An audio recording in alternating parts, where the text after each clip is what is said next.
एक गांव के एक जमींदार ठाकुर बहुत वर्षों से बीमार थे। इलाज करवाते हुए कोई डॉक्टर, कोई वैद्य नहीं छोड़ा, कोई टोने टोटके करने वाला नहीं छोड़ा, लेकिन कहीं से भी थोड़ा सा भी आराम नहीं मिला। एक संत जी गांव में आए।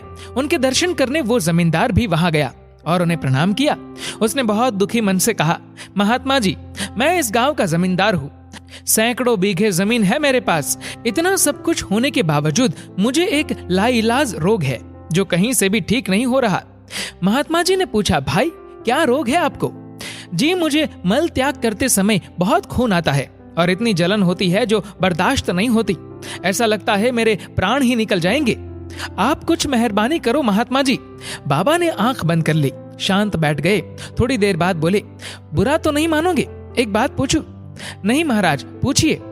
तुमने कभी किसी का दिल इतना ज्यादा तो नहीं दुखाया कि उसने तुम्हें जी भर के बद्दुआएं दी हो, जिसका दंड आज तुम भोग रहे हो?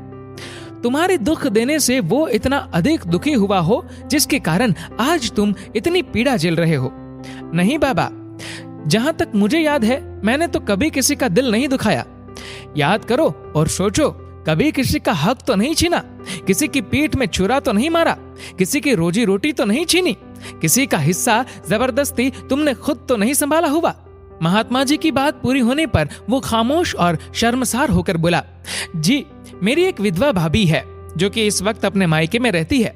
वो जमीन में से अपना हिस्सा मांगती थी। ये सोचकर मैंने उसे कुछ भी नहीं दिया कि कल को ये सब कुछ अपने भाइयों को ही दे देगी, इसका क्या पता।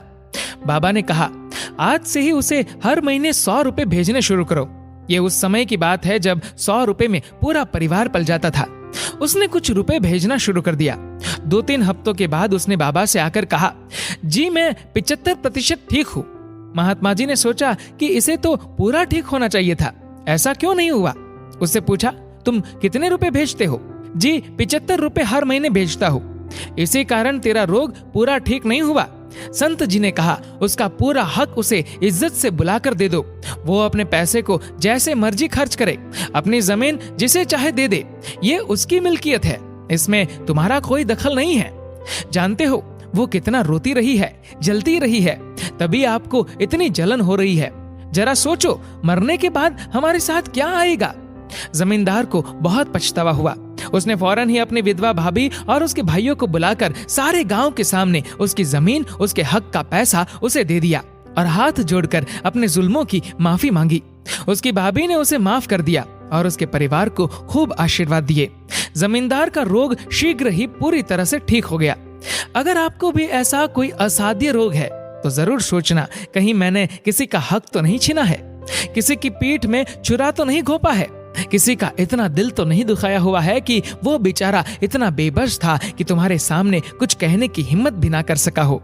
लेकिन उस बेचारे के दिल से आहें निकली होंगी जो आपके अंदर रोग पैदा कर रही है, जलन पैदा कर रही है। याद रखो, परमात्मा की लाठी बिल्कुल बेआवाज है। वो जब पड़ती है तो आवाज नहीं करती, लेकिन दर्द बहुत देती है। दोस्तों, इस वीडियो को लेकर आपकी क्या राय है नीचे कमेंट करके जरूर बताएगा। और अगर आपको वीडियो अच्छा लगा हो तो इस वीडियो को लाइक करेगा, शेयर करेगा ज्यादा से ज्यादा लोगों तक। और ऐसे ही और भी इंस्पिरेशनल वीडियोस के लिए सब्सक्राइब करें हमारे यूट्यूब चैनल को और फेसबुक पर फॉलो करें हमारे पेज को। धन्यवाद।